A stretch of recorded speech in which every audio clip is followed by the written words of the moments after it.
हिमाचल प्रदेश में मुख्यमंत्री सुखविंदर सिंह सुक्खू के बड़े बड़े दावे के बावजूद भी स्वास्थ्य सुविधाओं की पोल हर दिन खुल रही है। और मैं ये जरूर कहना चाहता हूं कि एक तरफ मुख्यमंत्री जी कह रहे हैं कि हम बहुत बेहतरीन स्वास्थ्य की सुविधा देने के लिए प्रयत्न कर रहे हैं, लेकिन जमीनी हकीकत इससे बहुत अलग है। आप कल्पना कर सकते हैं कि चंबा जिला के 2 बच्चे जिनका ऑपरेशन होना था, उनके लिए ऑपरेशन की तारीख 1 साल बाद दी गई। ये सोशल मीडिया में और अखबारों में कवर हुआ है। और ऐसे न जाने कितने लोग हैं जिनको स्वास्थ्य की सुविधाएं जो मिलनी चाहिए, प्रदेश सरकार की गंभीरता उस दृष्टि से ना होने की वजह से वो नहीं मिल पा रही है। भगवान भरोसे पूरा स्वास्थ्य विभाग चल रहा है। और विशेष तौर से मैं जिक्र करना चाहूंगा कि मेरे विधानसभा क्षेत्र के बाली चौकी के इलाके से एक मंजू शर्मा, जिसकी प्रसव के पश्चात दुखद मृत्यु हो गई, बच्चे को ही बचाया जा सका।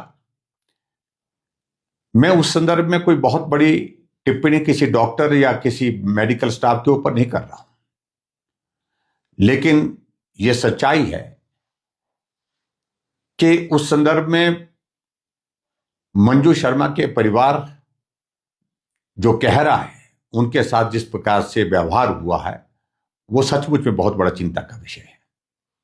मैं व्यक्तिगत रूप से कुल्लू प्रशासन के पास मिलने के लिए वहां पर हॉस्पिटल में गया, जहां एडीएम साहब और सीएमओ और एमएस सब वहां पर मिले थे। हमारी चर्चा हुई थी। हमने कहा कि जांच हो, निष्पक्ष जांच हो, और निष्पक्ष जांच के पश्चात फिर भी उस सारे मामले को लेकर के जो रिपोर्ट आने के बाद विषय की गंभीरता को प्रदेश की सरकार ने नहीं लिया। परिणाम स्वरूप आंदोलन फिर से शुरू हुआ और कुछ लोग पिछले 5 दिन से अनशन पर बैठे, आमरण अनशन पर बैठे। लेकिन प्रदेश सरकार गंभीरता से सारे विषय को नहीं ले रही है। और दुख इस बात को लेकर के है कि वहां के जो स्थानीय विधायक की जो टिप्पणी, वो तो बहुत बड़ी चिंता का विषय है। उन्होंने कहा कि कुल्लू में क्यों आ रहे हैं आंदोलन करने? उस बेटी मंजू की मृत्यु क्षेत्रीय हॉस्पिटल कुल्लू में हुई है। तो मुझे लगता है कि इस टिप्पणी को लेकर के वहां के विधायक महोदय को माफी मांगनी चाहिए। और जो लोग इस अनशन पर बैठे हैं, आमरण अनशन पर बैठे हैं, वो कोई राजनीतिक दल के पदाधिकारी नहीं है। वो सब सामाजिक संगठन के लोग हैं और उनने इस विषय को उजागर करने के लिए अपनी आवाज उठाई है।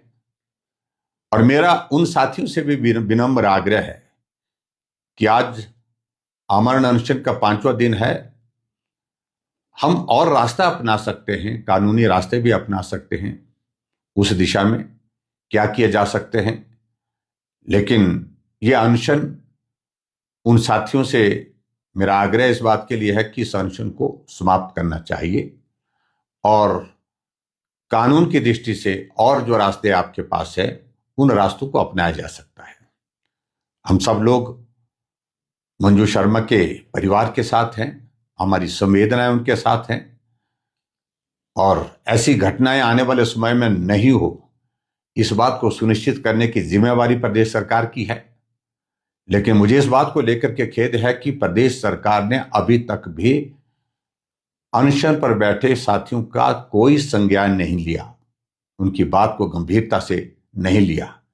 मेरा मुख्यमंत्री जी से इस बात के लिए आग्रह है कि वहां अधिकारियों को या सरकार का कोई प्रतिनिधि जा करके अनशन पर बैठे उन साथियों के साथ बात करे, ताकि अनशन भी समाप्त हो और उसके साथ साथ में मंजू शर्मा के परिवार के लिए जो न्याय की जो मांग उन साथियों ने उठाई है, उनकी बात को सुन करके उसमें बेहतर रास्ता क्या निकल सकता है, उस रास्ते को निकालने का प्रयत्न करना चाहिए।